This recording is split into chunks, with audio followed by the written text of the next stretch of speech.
ಅಶ್ವವೇಗ ನ್ಯೂಸ್ಗೆ ಸ್ವಾಗತ. ನಾನು ಪ್ರಭುದೇವ್. ಇವತ್ತಿನ ಟಾಪ್ 3 ಸ್ಟೋರಿಗಳನ್ನು ಒಂದೊಂದಾಗಿ ನೋಡ್ತಾ ಹೋಗೋಣ. ಮೊದಲಿಗೆ ರಾಜ್ಯದಲ್ಲಿ ನಂದಿನಿ ವರ್ಸಸ್ ಅಮೂಲ್ನ ಜಟಾಪಟಿ ಬಹಳ ದೊಡ್ಡ ಮಟ್ಟದಲ್ಲಿ ನಡೀತಾ ಇದೆ.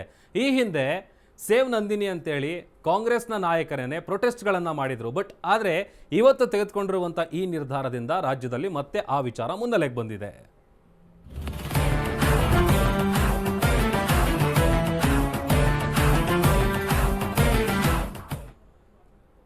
ನಾವು ಮಾತನಾಡ್ತಾ ಇದ್ವಿ, ರಾಜ್ಯದಲ್ಲಿ ಮತ್ತೆ ನಂದಿನಿ ವರ್ಸಸ್ ಅಮೂಲ್ ಜಟಾಪಟಿ ಬಹಳ ಜೋರಾಗಿ ನಡೀತಾ ಇದೆ.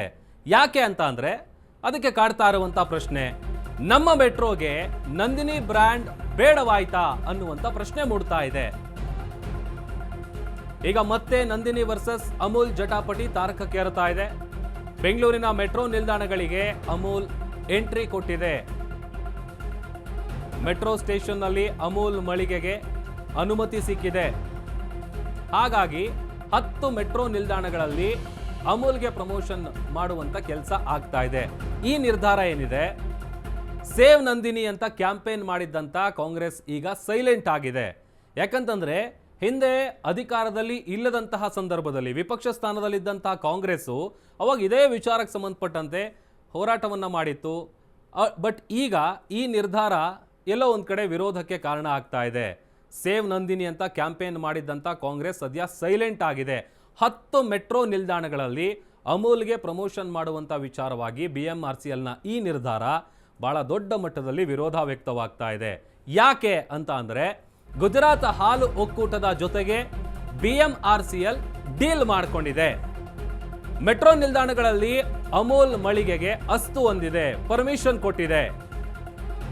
ಮಳಿಗೆ ಓಪನ್ ಮಾಡೋದಕ್ಕೆ ಅವಕಾಶ ನೀಡಿದ್ದೀವಿ ಅಂತ DCM DK ಶಿವಕುಮಾರ್ ಹೇಳಿದ್ದಾರೆ. ನಂದಿನಿ ಇದ್ರೂ ಕೂಡ ಬೇರೆ ಬ್ರ್ಯಾಂಡ್ ಯಾಕೆ ಅನ್ನುವಂಥ ಆಕ್ರೋಶ ವ್ಯಕ್ತವಾಗ್ತಾ ಇದೆ. BMRCL ವಿರುದ್ಧ ಕನ್ನಡ ಪರ ಸಂಘಟನೆಗಳು ಈ ಒಂದು ಆಕ್ರೋಶವನ್ನು ಹೊರ ಹಾಕ್ತಾ ಇರೋದು ಯಾಕೆ ಅಂತ ಅಂದ್ರೆ, KMF ಕರ್ನಾಟಕ ಮಿಲ್ಕ್ ಫೆಡರೇಷನ್ ಏನಿದೆ, ನಮ್ಮದೇ ಬ್ರ್ಯಾಂಡ್ ಇರಬೇಕಾದ್ರೆ ನಾವು ಯಾಕೆ ಹೊರ ರಾಜ್ಯದ ಬ್ರ್ಯಾಂಡ್ಗಳಿಗೆ ಇಲ್ಲಿ ಪ್ರಮೋಷನ್ ಮಾಡಬೇಕು, ನಂದಿನಿ ಬ್ರ್ಯಾಂಡ್ನ ಯಾಕೆ ಕಡೆಗಣಿಸ್ತಾ ಇದ್ದೀರಿ. ಆಮೇಲೆ ಇಲ್ಲಿ ಒಂದು ವಿಚಾರ ಚರ್ಚೆ ಆಗ್ತಿರೋದು ಏನು ಅಂತ ಅಂದರೆ, ಈ ಹಿಂದೆ ಕಾಂಗ್ರೆಸ್ ಏನು ವಿಪಕ್ಷ ಸ್ಥಾನದಲ್ಲಿತ್ತು, ಆ ಸಂದರ್ಭದಲ್ಲಿ ಸೇವ್ ನಂದಿನಿ ಅನ್ನುವಂಥ ಕ್ಯಾಂಪೇನ್ ಮಾಡಿತ್ತು. ಆಗ ಕೂಡ ಇದೇ ವಿಚಾರ ಬಹಳ ದೊಡ್ಡ ಮಟ್ಟದಲ್ಲಿ ಸೌಂಡ್ ಮಾಡಿತ್ತು. ಬಟ್ ಈಗ ಸರ್ಕಾರದಿಂದನೇ ಈ ನಿರ್ಧಾರ ಆಗಿದೆ. ಆಮೇಲೆ ಇನ್ಫ್ಯಾಕ್ಟ್ DCM DK ಶಿವಕುಮಾರ್ ಅವರು ಮಾತನಾಡುವಂಥ ಸಂದರ್ಭದಲ್ಲಿ ಕೂಡ ಈ ವಿಚಾರವಾಗಿ ಹೇಳಿದ್ದಾರೆ. ಈಗ ಟೆಂಡರ್ ಕರೆಯುವಂಥ ಪ್ರಕ್ರಿಯೆ ಆಗಿತ್ತು, ಅದರಲ್ಲಿ ಈ ಥರದ ನಿರ್ಧಾರ ತೆಗೆದುಕೊಂಡಿದ್ದೀವಿ ಅಂತ. ಬಟ್ ಆದರೆ BMRCL ಮತ್ತು ಸರ್ಕಾರದ ಈ ನಿರ್ಧಾರ ಏನಿದೆ, ಇದು ಕನ್ನಡ ಪರ ಸಂಘಟನೆಗಳ ಆಕ್ರೋಶವನ್ನು ಕೆರಳಿಸ್ತಾ ಇದೆ. ಹಿಂದೆ ಒಂದು ವಿಚಾರ, ಈ ಅಮೂಲ್ ಮತ್ತು ನಂದಿನಿ ವಿಚಾರ ಬಂದಂಥ ಸಂದರ್ಭದಲ್ಲಿ ಕೂಡ ಇದೇ ಥರದಾದಂಥ ಪ್ರೊಟೆಸ್ಟನ್ನು ಕಾಂಗ್ರೆಸ್ ಆಗ ಮಾಡಿತ್ತು. ಬಟ್ ಈಗ ಕಾಂಗ್ರೆಸ್ ಸರ್ಕಾರನೇ ಅಧಿಕಾರದಲ್ಲಿದೆ, ಆದರೂ ಕೂಡ ಈ ನಿರ್ಧಾರ, BMRCLನ ನಿರ್ಧಾರಕ್ಕೆ ಮೈತ್ರಿ ಪಕ್ಷ ತೀವ್ರ ವಿರೋಧ ವ್ಯಕ್ತಪಡಿಸ್ತಾ ಇದೆ. ಕಮಿಷನ್ಗಾಗಿ DCM ಸ್ವಾಭಿಮಾನ ಮಾರ್ಕೊಂಡಿದ್ದಾರೆ, ಕನ್ನಡಿಗರ ಆತ್ಮಗೌರವ ಮಾರಾಟಕ್ಕಿಲ್ಲ ಅಂತ DKಶಿ ಅವರು ಪುಂಗಿ ಬಿಟ್ಟಿದ್ರು. ಕನ್ನಡಿಗರ ಬ್ರ್ಯಾಂಡ್ ನಂದಿನಿಯ ಹಿತಾಸಕ್ತಿಗೆ ಧಕ್ಕೆ ತರ್ತಾ ಇದೆ, ನವರಂಗಿ ಆಟ ಬಯಲು ಅಂತ JDS ಕೆಂಡಾಮಂಡಲ ಆಗಿದೆ. ಸುದೀರ್ಘವಾದಂಥ ಪೋಸ್ಟ್ ಅನ್ನು ಹಾಕಿದೆ. ಕನ್ನಡಿಗರಿಗೆ ಮಾಡ್ತಾ ಇರುವಂಥ ಅವಮಾನ ಇದು ಅಂತ ರೇಣುಕಾಚಾರ್ಯ ಕೂಡ ಹೇಳಿದ್ದಾರೆ. ಅನೇಕ ನಾಯಕರು ಈ ವಿಚಾರಕ್ಕೆ ಸಂಬಂಧಪಟ್ಟಂತೆ ಮಾತಾಡಿದ್ದಾರೆ. ರೇಣುಕಾಚಾರ್ಯ ಅವರು ಏನು ಹೇಳಿದ್ದಾರೆ ನೋಡೋಣ.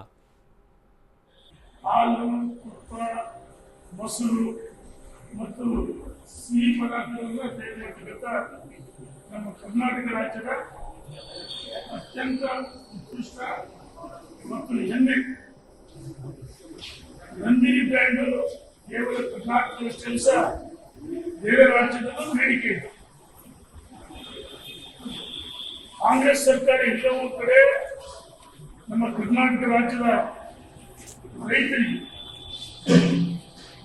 ಅನ್ಯಾಯ ಮಾಡ್ತಾರೆ ಮತ್ತು ಕನ್ನಡಿಗರಿಗೆ ಅಪಮಾನ ಮಾಡ್ತಾರೆ. ಇದನ್ನ ನಾವು ತೀವ್ರವಾಗಿ ಖಂಡಿಸ್ತೀವಿ.